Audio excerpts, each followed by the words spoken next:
Okay, so now we're going to do this review for the entire Unit 2, Topic 3. So everything on our linear systems. Okay, so this first graph is showing the charges for two competing snow shovelers. Okay, Big Buck, and Big Buck is the red line on the graph. Big Buck charges, Big Buck charges $10 for each visit, plus $8 per hour. Okay, so Big Buck he has a y-intercept, a flat fee, a starting amount of $10, and then a rate of change, a slope of $8 per hour. Sean the shoveler charges $10 per hour. Now that's all that he charges. There is no come out to my house fee. There is no starting fee. There is no flat fee. Okay, so it does not indicate or say anywhere on this page that you should make equations or solve this system. But just for the practice, just so you can understand where these two lines came from, Sean the shoveler's equation would be y equals 10x, because it's just $10 per hour and then no flat fee. Big Buck's, he has the $8 per hour, so that's his rate of change, 8x, plus his $10 flat fee just for bringing his shovel to your house. So for what number of hours is the total charge the same? So what are we really asking there? We're asking for the solution to this system that I just wrote, which, since we're looking at a graph, we can tell if we can locate where they intersect. So that is actually at the point 550. That's the intersection point. If you could not tell or did not have a graph, then you could solve this linear system by substitution or elimination. Okay, and I think substitution would definitely be the way to go there. So let's go through that just because we can, just for the practice. Since both of these are already solved for one variable, I could just box one and substitute it in straight into the other equation. So I would replace this y with 10x. So 10x is equal to 8x plus 10. To solve that, subtract 8x on both sides, so that 2x is equal to 10. Divide both sides by 2, x is 5. And then for the 50 part, you could just substitute 5 back into the box. So y is 10 times 5, which is 50. And there's how I know that the point is really 550 and not 4.99. Okay. Okay, back to the question. For what number of hours is the charge the same? 5 hours.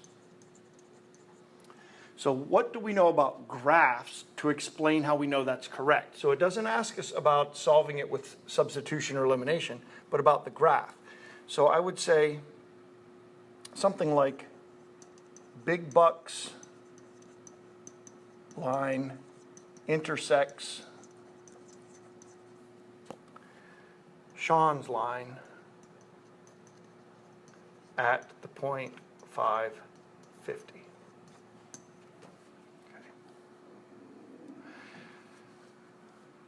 And that means then they both charge $50 for 5 hours.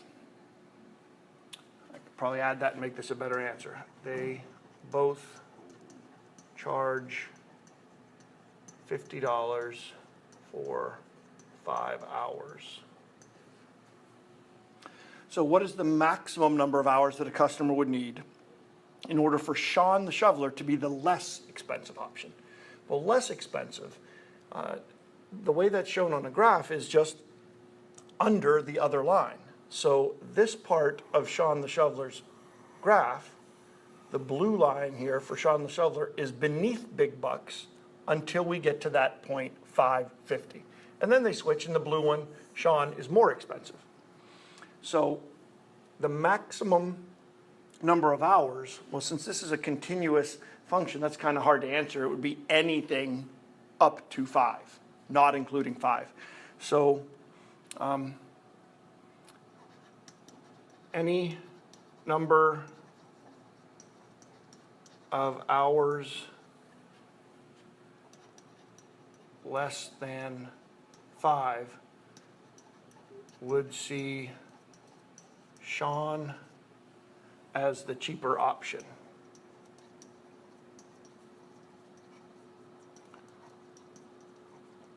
Okay, and that's because Sean's line is under Buck's line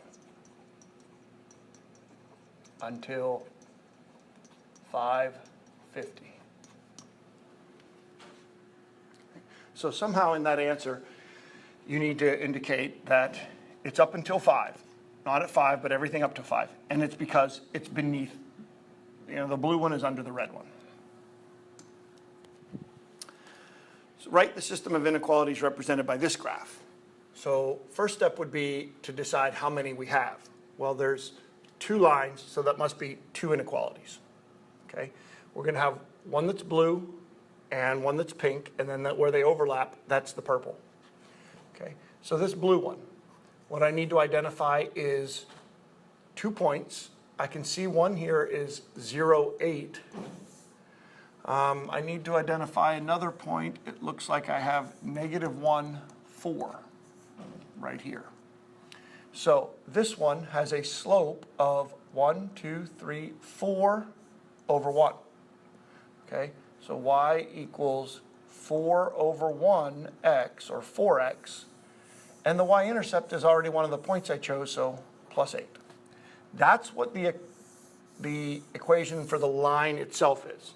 But remember, we're doing inequalities, so I need to say y is, since we shaded beneath the line, underneath that line, it's less than. Since it's a dashed line, there's no equal to, just less than. And then 4x plus 8. Now, the pink one, this one, I need 2 points. I can see it hits on 0, 4. And here's one at -8, 0. Okay, so that rise over run would be up 1, 2, 3, 4, and write 1, 2, 3, 4, 5, 6, 7, 8. So my rise over run is 4 over 8, which is 1/2.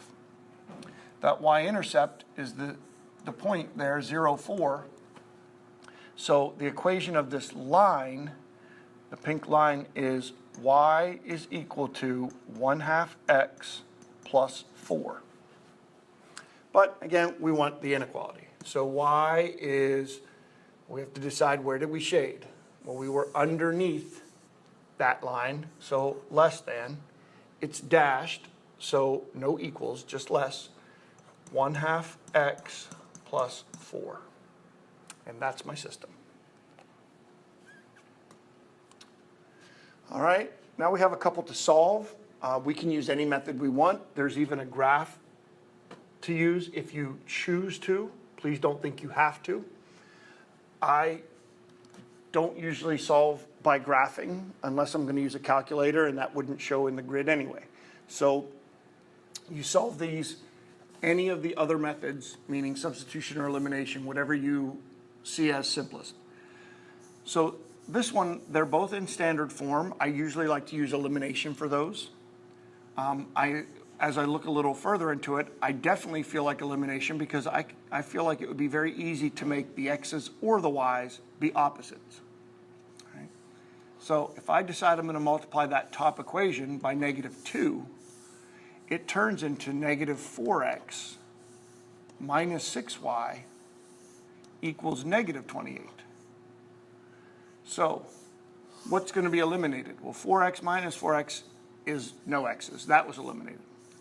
But 6y and -6y was also eliminated. So this entire left-hand side of the problem was gone. It's equal to, now 28 and -28, hey, that's 0 also. So when you are solving here and all your variables cancel, and what you're left with is 2 constants that are truly, really equal, that you have a true statement here. What that tells us is we have infinitely many solutions. Now, it does not mean all real numbers work. It means every point on one line works for the other line, because those are really the same line with one in disguise. If you had solved this by graphing, you would not have gotten two lines, but just one single line. Okay? So you need to just say there are infinitely many solutions.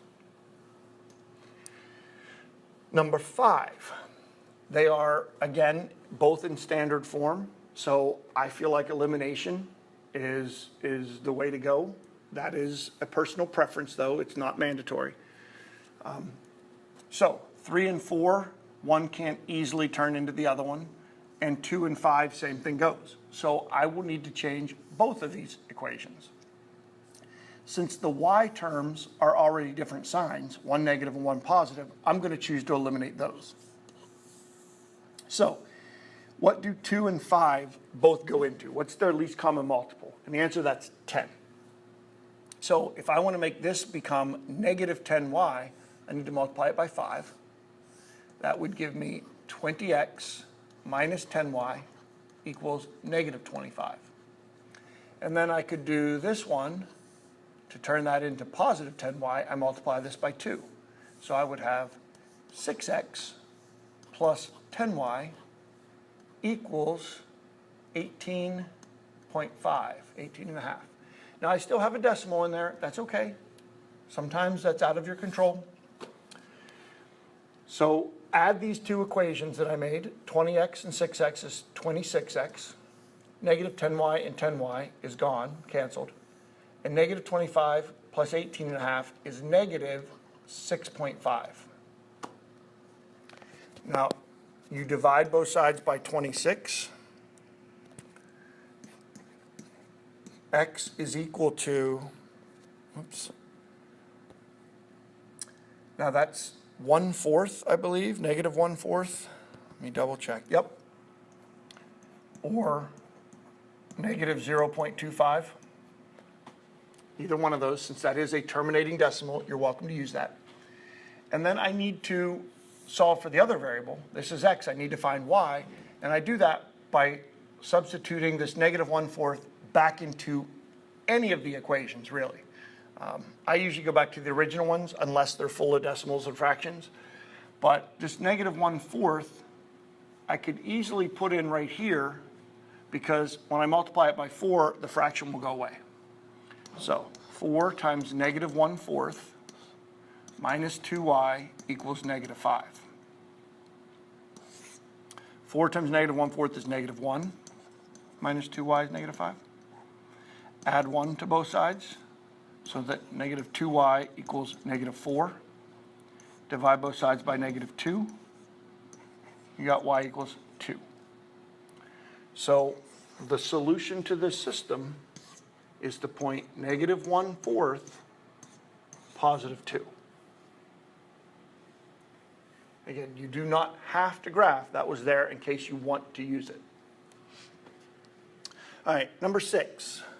We need to plot these 3 points, draw lines to connect each pair of points. All right, let's get them on the graph first and see if it makes more sense to you then.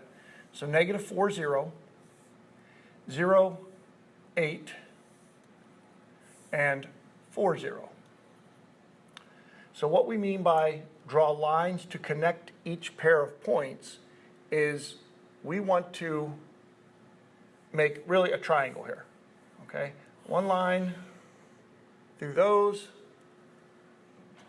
one line on the x-axis to connect those two, and one line connecting those two. All right, shade in the triangle formed. So this is my shaded region. So we have here a graph of a linear system, okay? And the important part of the question here, part B, is to write the system of inequalities for that one. So it's just like we did it at number 3 a couple minutes ago, except this time there's 3 lines, 3 inequalities needed. So our first one, let's do the green one here first. I see from this point up to the other point on the green line, I go rise 1, 2, 3, 4, 5, 6, 7, 8, and left 1, 2, 3, 4. So for green one, my rise over run is rise 8, go left 4. That's -2 for the slope. The y-intercept is this point 0, 8. So I know the equation of this line is y equals -2x plus 8. Well, in inequality form, that would be y is, the shading is underneath it, so less than. The line is solid, so equal to -2x plus 8. Okay. This reddish orangish line, the rise over run here is up 1, 2, 3, 4, 5, 6, 7, 8, and right 1, 2, 3, 4. So it's 8 over positive 4. That slope is 2. Has the same y-intercept though, so the equation of that line is y equals 2x plus 8. Let's make it an inequality. Y is, shading is underneath, less than, line is solid, equal to, slope x plus intercept. And finally, this blue line. Now, some of you might be able to write that immediately without a lot of thought because it's a flat line, and you know that that is always just y equals a constant. But if we went through our process for rise over run on that one, from one point to another, it rises 0 and it runs 8. Well, 0 divided by 8 is 0. So to make the equation there, it's y equals 0x plus the y-intercept is 0. Now, 0x plus 0 is just simply y equals 0. So this one, y is, the shading is above, so greater. It's a solid line, equals 0. That is my 3 inequalities to represent the 3 lines and the shading in between them. Okay, now we're given the inequalities and we need to graph the system. So these are not both in standard form. One of them is, I think I'll graph this one by solving both of these for y. Okay, so if I take this x minus y less than -6, and I'm going to solve for y, that means I subtract x on both sides. I'm left with -y less than -x minus 6. To get rid of the negative sign, divide by -1 on everything. So y is, now, here's the part you could easily forget, but we divided by a negative on both sides. So y is greater than, that had to change the inequality symbol. Negative over negative is positive x. Negative over negative is positive 6. So the y-intercept of that one is 6. 1, 2, 3, 4, 5, 6. The slope is 1. So rise 1, run 1. Run 1. It is going to be a dotted or dashed line because there's no equal to. So I need to go ahead and find my dashed line. I think we've done this exact problem before in one of our homework assignments. The shading, since I solved for y here, I can trust the shading at this point right here. That's where I can trust the sign for shading. See, it started as a less than, it turned into a greater than. This is the one that counts. So I'll shade everything above that line. All these points in light blue work. The line itself is infinitely many points that don't work. Okay, let's do the other one. Oops. 2y greater than or equal to 3x plus 17. Solving for y, I divide everything by 2. So y is greater than or equal to 3 over 2 is 3 halves x. 17 over 2 is 8.5. okay? And we did not change the inequality symbol in this case because we divided everything by a positive 2. So y-intercept 8.5, so 2, 4, 6, 8.5. I do remember doing this one before because here where we try to rise 3 and run 2, we would be off the graph. So what we can do instead is if your slope is 3 over 2 and you don't have room to do that, that's the same as putting a negative on both of them. Negative over negative is still a positive slope, so I can go down 3. So from 8.5, I'll go down to 5.5 and go left 2. Down another 3, 1, 2, 3, left another 2. Oops. So where was that? First one was here. And then this line will be a solid line because we do have or equal to.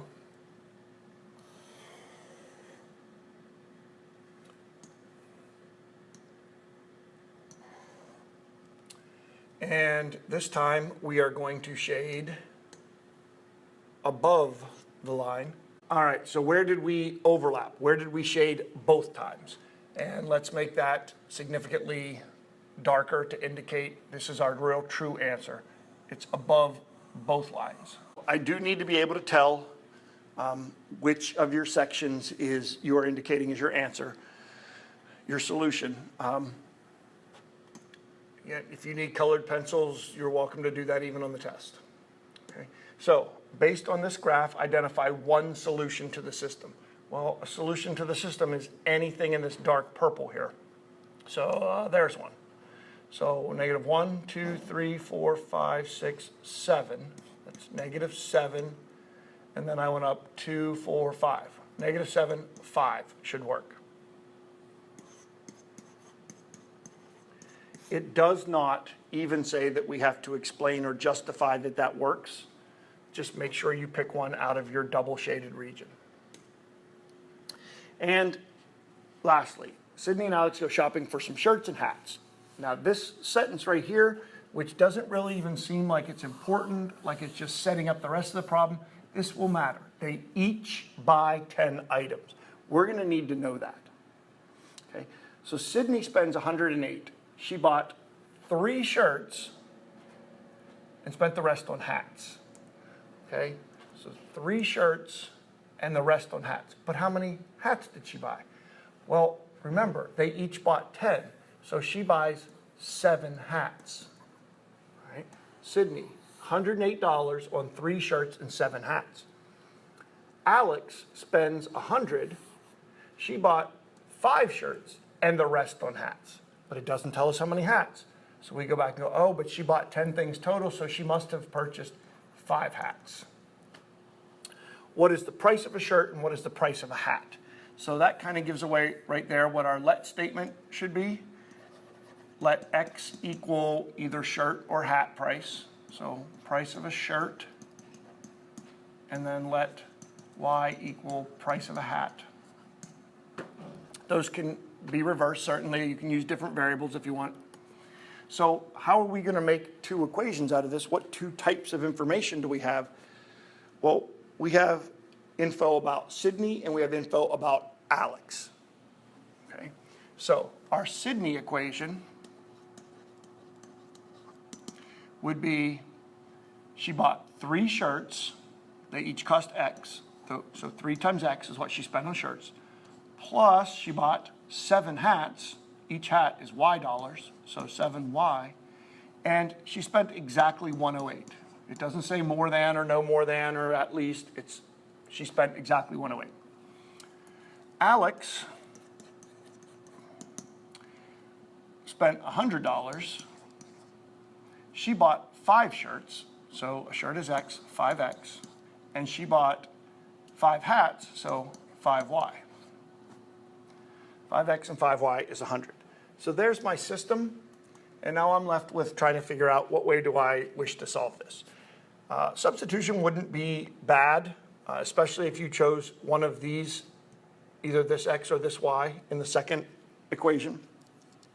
But again, I usually jump for elimination whenever I have both in standard form. I can't turn 3 into 5, I can't turn 5 into 7 to make opposites, so that means I'll have to change both of these equations. So I can either make the x's be 15 and negative 15, or make the y's be 35 and negative 35. I'm going to choose the 15s just since it's smaller. So I multiply this one by 5, and this one by negative 3. So my new equations are 15x plus 35y equals 540. And this one becomes negative 15x, there are my opposites, minus 15y equals negative 300. So I have two equations here to solve, or to add together. 15x and negative 15x gone, eliminated. 35y and negative 15y is 20y. 540 negative 300 is 240. Divide both sides by 20. So y is equal to 12. So what does that mean? Well, y was the price of a hat, so hats are $12. Now the problem is not done. That was one of the two questions. I need to substitute that 12 back into any of the four equations. I think it's better to go back to one of the originals. But if I put 12 in, I guess I'll just put it into this, this red equation here. So 5x plus 5 times the y is 12 equals 100. 5 times 12 is 60. Subtract 60 on both sides. So 5x is 40. And when we divide both sides by 5, x turns out to be 8. So the price of a shirt is $8.